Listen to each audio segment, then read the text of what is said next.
은혜 받으실 하나님의 말씀은 신약성경 마태복음 제27장 57절로 66절의 말씀입니다. 제가 빠르게 봉독하겠습니다.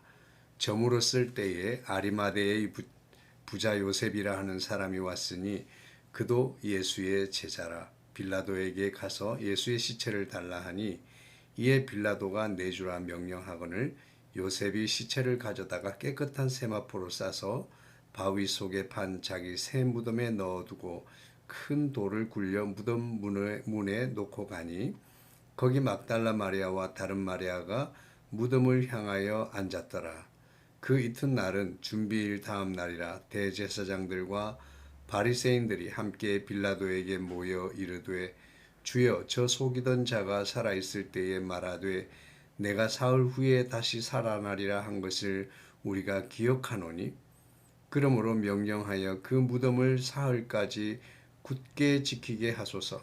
그의 제자들이 와서 시체를 도둑질하여 가고 백성에게 말하되 그가 죽은 자 가운데서 살아났다 하면 후에 속임이 전보다 더 클까 하나이다 하니 빌라도가 이르되 너희에게 경비병이 있으니 가서 힘대로 굳게 지키라 하거늘 그들이 경비병과 함께 가서 돌을 임봉하고 무덤을 굳게 지키니라. 아멘. 파수꾼이라고 하면 무엇인가를 지키는 사람, 그런 사람을 말하는 거죠. 대개는 뭐 건물이나 또 재산을 보호하고 또 인명을 보호하기 위해서 파수꾼을 세우게 됩니다. 그래서 어떤 위급한 사태가 발생하게 되면 즉시로 비상조치를 취하게 되고 또 그에 따른 안전을 도모하고 불행을 미리 사전에 예방하자고 하는 것이 파수꾼을 세우는 목적이죠. 그런데 오늘 우리가 읽었던 본문 속에 등장하는 파수꾼은 과연 무엇을 위한 파수꾼일까라고 하는 그런 의문을 가지게 됩니다. 왜냐하면 거기에는 어떤 소중하거나 그리고 지켜야 될 위급한 안전이 필요하거나 그런 것이 아니었어요. 오직 그들이 지키려고 하는 것은 이미 숨진 예수님의 그 시체를 아무도 손대지 못하도록 지키는 것이었어요. 그것을 지킴으로 그들은 무엇을 지키려고 했을까요? 그 무덤을 지키게 된 경위는 그렇죠. 아리마대 사람 요셉이라고 하는 사람이 예수님의 시체를 내어달라 했다. 그러면서 이 사람을 소개하면서 그도 그리스도인이다. 예수님을 믿었던 사람이다. 라고 이렇게 설명을 하고 있어요. 예수님의 제자라고 말하고 있습니다.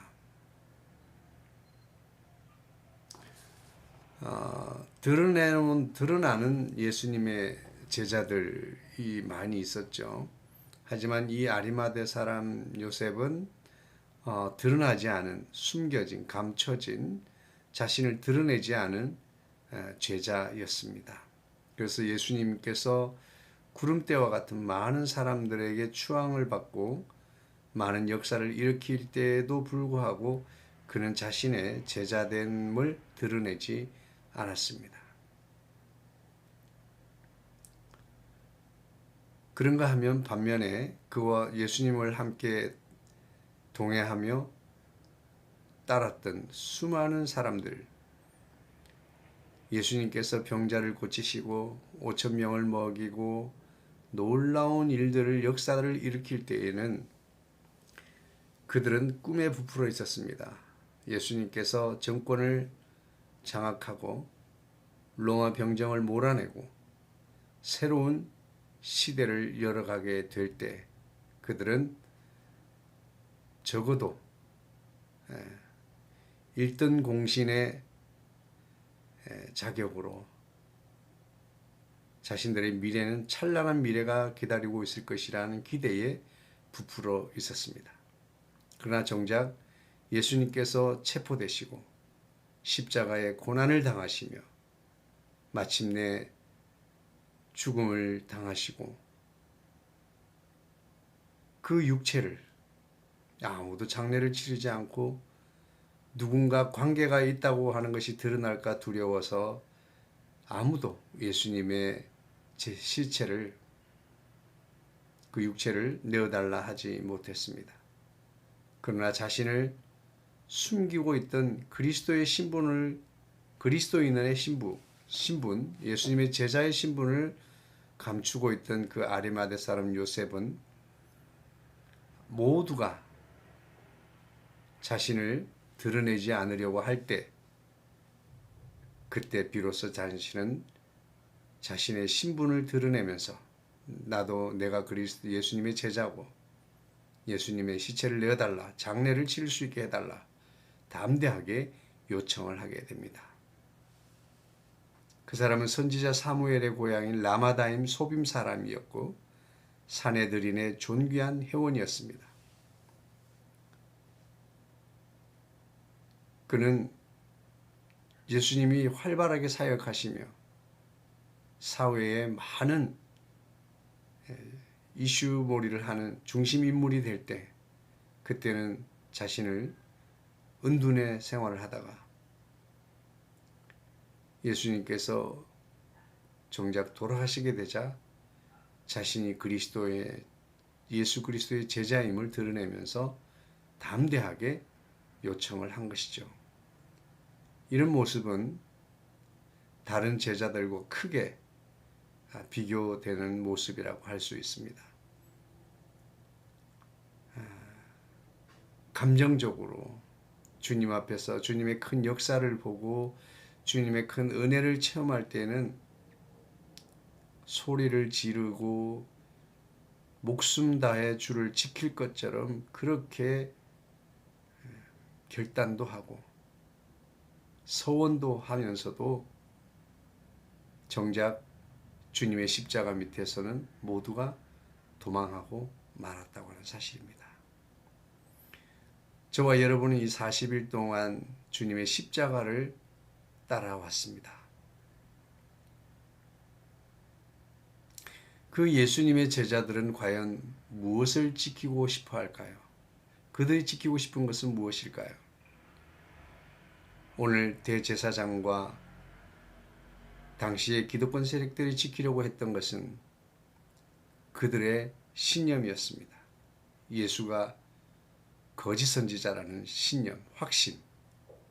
그리고 그는 우리가 그를 십자가에 못 박은 것은 올바른 선택이고 올바른 행동이었다라고 하는 하나님 편에서 하나님의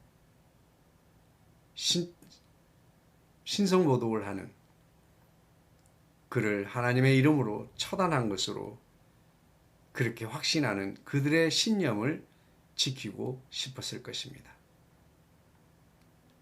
아니요.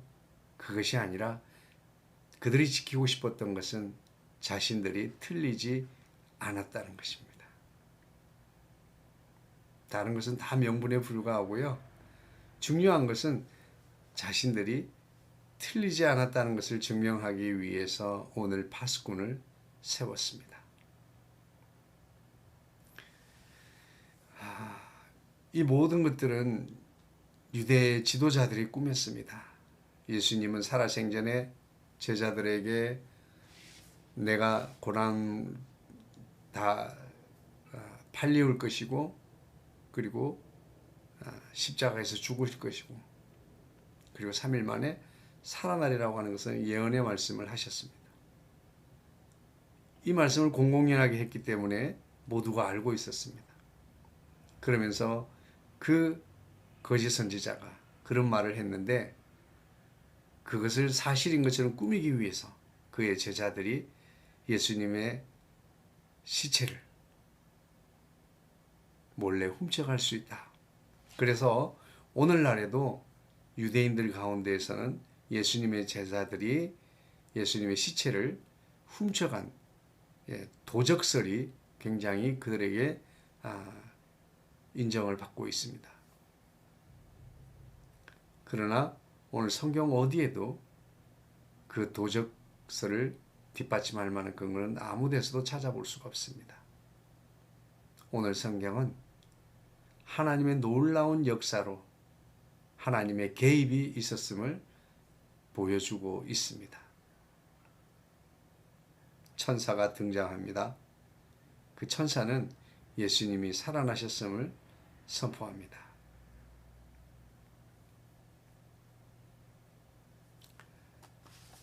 오늘 우리는 과연 무엇을 지키고 싶어 할까요? 이와 같이 우리의 선택, 우리의 주장, 나의 신념, 그것이 틀리지 않았음을 지키려고 하는 저와 여러분이 아닌지 모르겠습니다.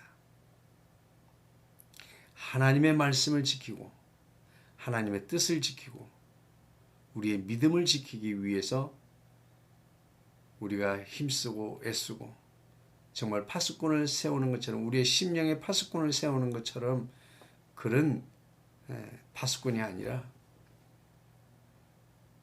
그저 나의 선택, 나의 결정, 나의 신념이 틀리지 않았음을 지키려고 하는 파수꾼과 같지 않습니까? 오늘 우리는 예수님을 향한 믿음을 지키려고 하는 그 파수꾼이 되어지면 좋겠습니다.